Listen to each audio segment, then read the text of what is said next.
Mesdames, Mesdemoiselles, Messieurs, bonsoir et bienvenue sur Tempo Afrique TV. Vous êtes dans l'émission Flash Info de la semaine que vous présente Kwame Atisso à la réalisation Malik Sall.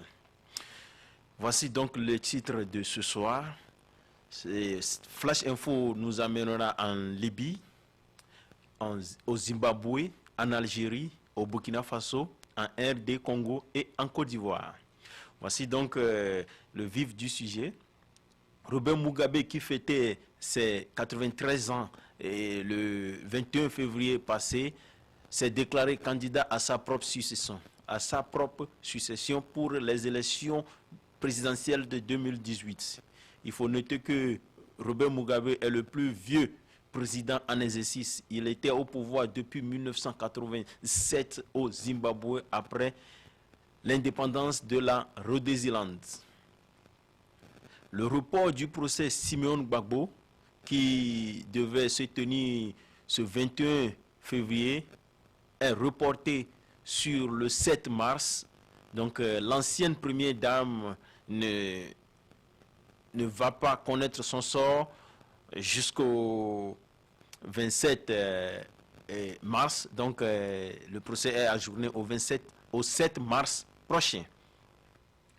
En Algérie, le président Abdelaziz Bouteflika, qui devait recevoir la chancelière allemande Angela Merkel le 21 février, a décliné, a reporté la rencontre avec son hôte en raison de santé. Et les autorités algériennes ont fait savoir que le président souffre d'une bronchite aiguë, ce qui a empêché le président de recevoir la chancelière allemande.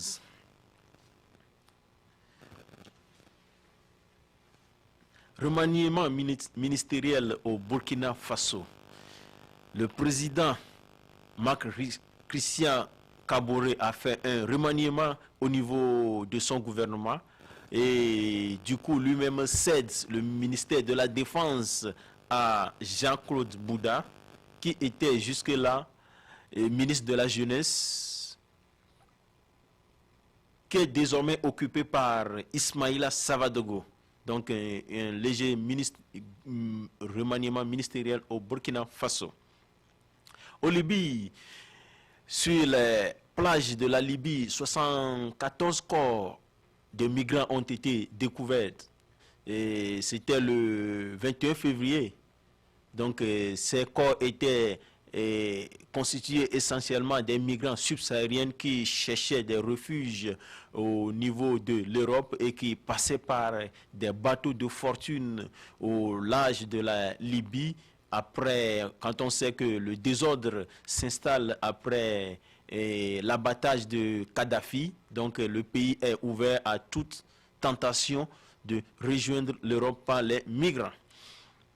En RD Congo, les pourparlers entre le pouvoir et l'opposition en vue de la mise en œuvre de l'accord de la Saint-Sylvestre n'est toujours pas évolué.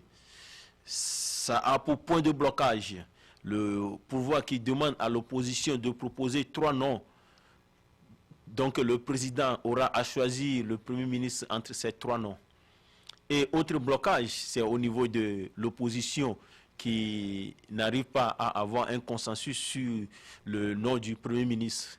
Et aussi, on sait que Étienne Tshisekedi devait être le président et devait présider cet accord. Donc Étienne Tshisekedi, qui malheureusement s'est éteint à l'âge de 82 ans, et l'opposition n'a toujours pas d'accord sur un nom de remplaçant de Étienne Tshisekedi. Il faut aussi rappeler que le corps d'Étienne Tshisekedi est toujours en Belgique et qui n'est toujours pas encore rapatrié.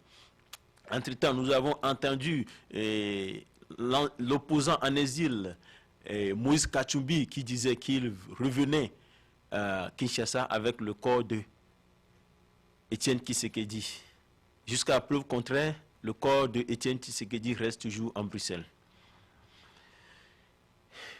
Au sport, c'est aujourd'hui que débute la Coupe d'Afrique des Nations des moins de 20 ans. En ouverture, la Zambie avait battu la Guinée par un score de 1-0. Et en deuxième match, l'Égypte et